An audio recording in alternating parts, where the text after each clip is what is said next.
now we're ready to do problems where we've got a reaction that we're interested in, and we want to find what its delta H is going to be.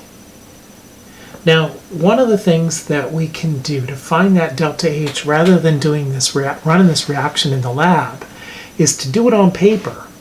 And that's what we're going to do now. We have a database of enthalpies of formation. These delta HFs we talked about in a previous video. A formation reaction is where you're forming 1 mole of a compound from its elements in their most stable form. And there are tables of these things that you can look up. And what you can do is look up the enthalpies of formation for the different compounds that you've got in here. And you can use those enthalpies of formation to write out thermochemical equations that can be put together to get the one that you're interested in.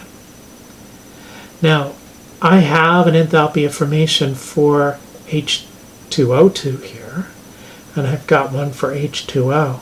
I don't have one for O2. Something we didn't mention before when we were doing enthalpies of formation was that when you have an enthalpy of formation for an element in its most stable form,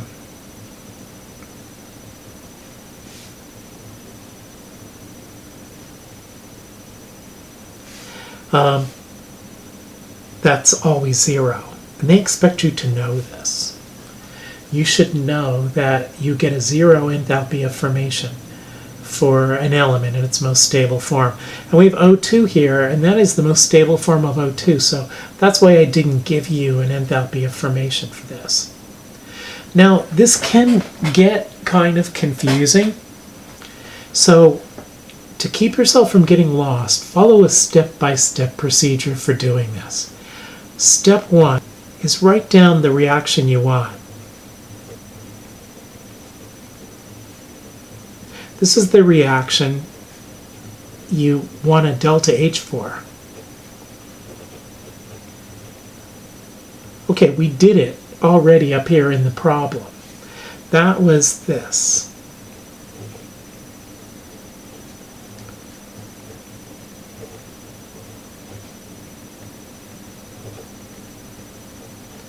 Okay, step 2. Write out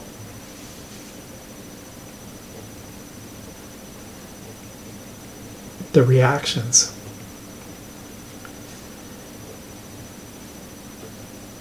For the steps. I'm going to call it the steps because these are things that you're going to combine to get the thermal equation you want. And we can call this reaction that we want a target.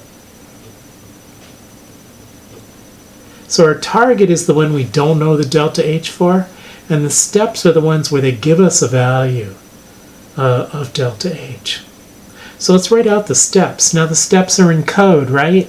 They're listed as enthalpies of formation. That little F tells me to write a formation equation. So let's write a formation equation for water. I write down the compound, and I only have 1 mole of that as a product. It's the only product in a formation equation. And now it has 2 elements in it.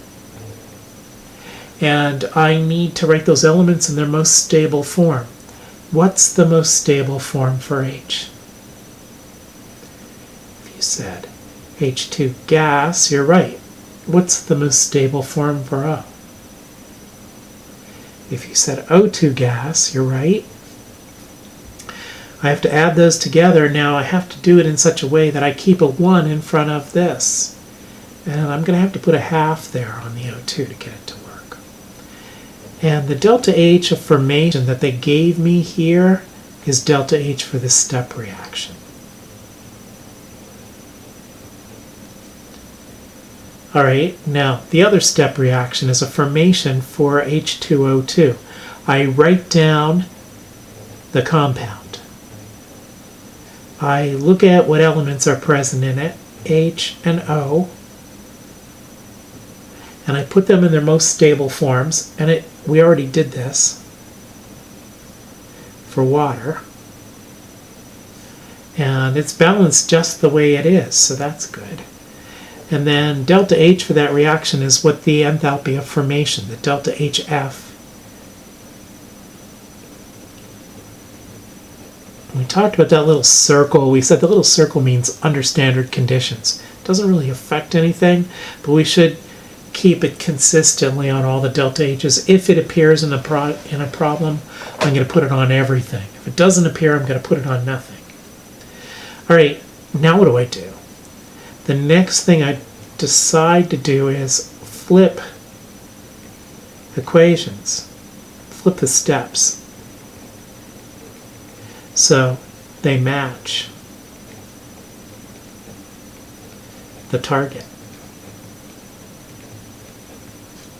Okay, what's the target? It's here.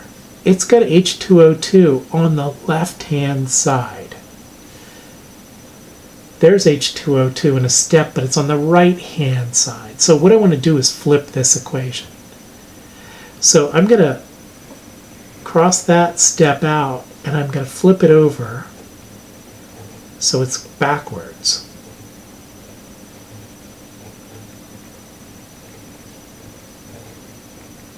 See what I did? The product is now the reactant. The reactants are now the product. It's all backwards. So what do we have to do to delta HO? This was minus 188. So now I'm going to make it plus 188. So now this and this are my steps. All right, so I have this on the correct side. I need water on the right-hand side, and it's already on the right-hand side there. And I need oxygen on the right-hand side of the target. Now, there's oxygen in several different steps, so I'm going to, when I see that situation where I have something in my target appearing in several steps, I'm going to just kind of ignore it for now. And if I do that, things are going to work out in the end. And things are going to be simpler. So if I see something appearing in multiple steps, let's just ignore it for now. And it'll all take care of itself when we do further steps in this process. Okay, so after I've decided whether I need to flip any of my steps or not, I'm going to decide if I need to scale the steps. So things that are not in the target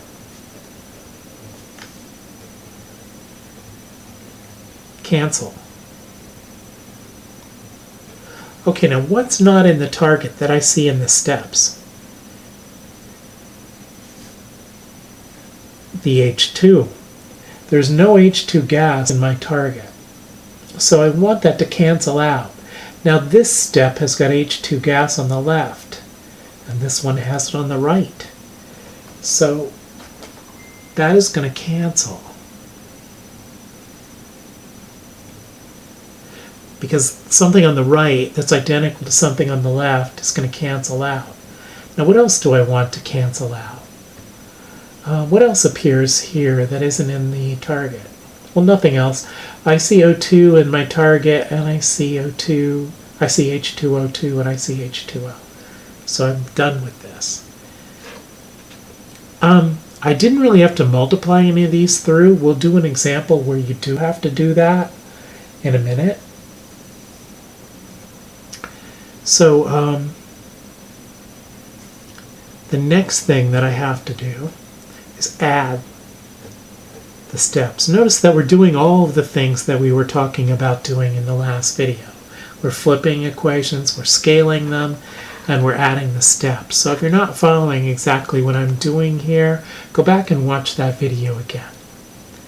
Okay, so if I add the steps, everything on the left-hand side of this that didn't cancel yet is 1/2 O2. What else have I got? On the left-hand side of this one, I've got H2O2 liquid. Now, that's everything that's on the left-hand side of these two steps. Let's look at the right-hand side. There's an H2O liquid there. And then this canceled, and there's an O2 gas there. can I simplify this a little bit? Sure, because this half O2 gas, that should be gas, is going to cancel out with a half of that O2. And I'm going to end up with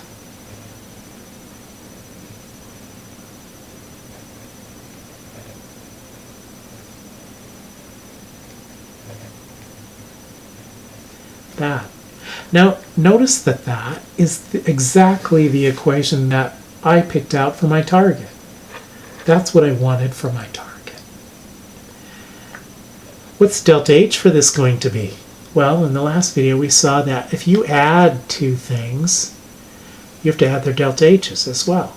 So delta H for this is going to be minus 286 plus 188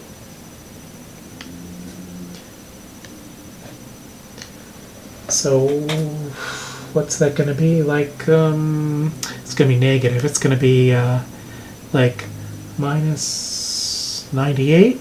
Yeah, minus 98. So I just add the delta H for this one to the delta H for that one. And I've got to watch out for my signs. I've got to keep the minus sign on that. This is going to come out to be minus 98 kilojoules.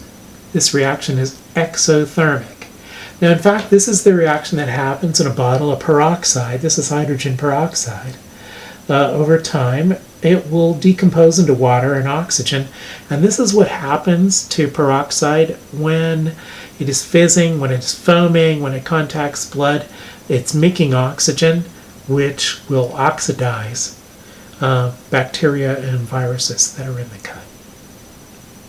Okay, so this step-by-step procedure is the big thing that you need to remember. This will help you solve all of the problems on the worksheet. In the next video, we'll do one that's a little bit more difficult than this.